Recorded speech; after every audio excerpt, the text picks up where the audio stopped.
Hi everyone, and welcome to Sports Watch. If you like the content, please press the bell icon for further notifications and like, share, and subscribe to the channel. England made one of the most remarkable comebacks in Test history to beat India in India by 28 runs in the first Test in Hyderabad.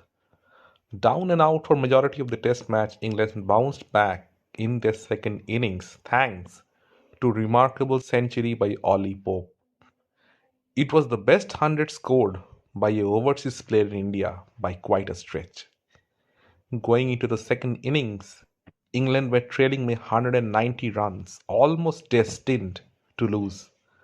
And when Ben Stokes got out, they were still 28 runs behind and almost resigned to their fate. But then came one of the greatest innings in history by Ollie Pope. The range of shots threw the Indians off guard, and on a turning track, Ravindra Jadeja, Ravichandran Ashwin, and Akshar Patel had no answers. Reverse sweeps dominated Pope's knock, and it disrupted the rhythm of the spinners. So much so that wily customers like Ashwin and Jadeja were left baffled, and they were aided by some very ordinary and horrendous captaincy by Rohit Sharma. He had the field spread for the most part of the innings and allowed England to score 4-5 runs every over and build the lead. Knowing how difficult it would be to score runs in the fourth innings, it was baffling to see such defensive captaincy from Rohit, that too against tailenders like Rehan Ahmed and Tom Hartley. The delay in taking the new ball was another blunder, and Hartley and Pope scored more than 70 runs for the eighth wicket. As the lead got past 200, the shoulders started to drop as the fear of the inevitable started to hover. The thought of losing the match from the grasp of victory was becoming more and more apparent. The Indian fielding has seen better days. Akshar Patel dropped Pope on 110 and KL Rahul dropped him on 170. In a close game, every little chance matters.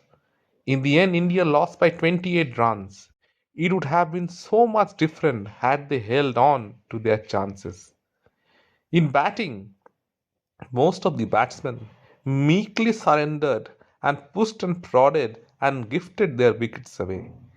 Jaiswal opened the door with a nothing short of Hartley and was caught at short leg by Ollie Pope. He was followed by Shubman Gill 2 balls later, who looked hopelessly out of touch and once again caught at silly point. Shreyas Iyer keeps getting chances but never gets to use them and gets out in soft fashion. And Ravindra Jadeja himself got out, run out, which was criminal offence in a test match. Not one of the Indian batsmen tried to be aggressive and put pressure back on the bowlers.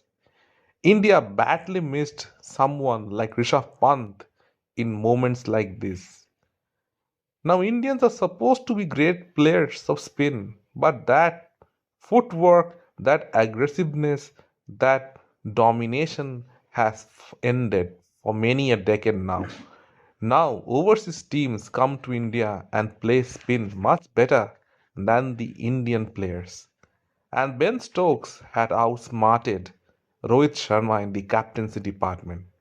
He himself called him the greatest victory of his captaincy stint since he took over.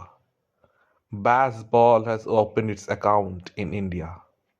England would be buoyed by their success and even more confident of their chances. And India looked down and depleted after tonight. Virat Kohli would be missing the second test match as well, and England would look to capitalize on these chances against a weak and demoralized Indian team who had been crestfallen after a loss like that. It was one of the great days for Test cricket. Test cricket is very much well and alive after a game like that. Let me know in the comment section what you feel. And if you like the content, please like, share, and subscribe to the channel.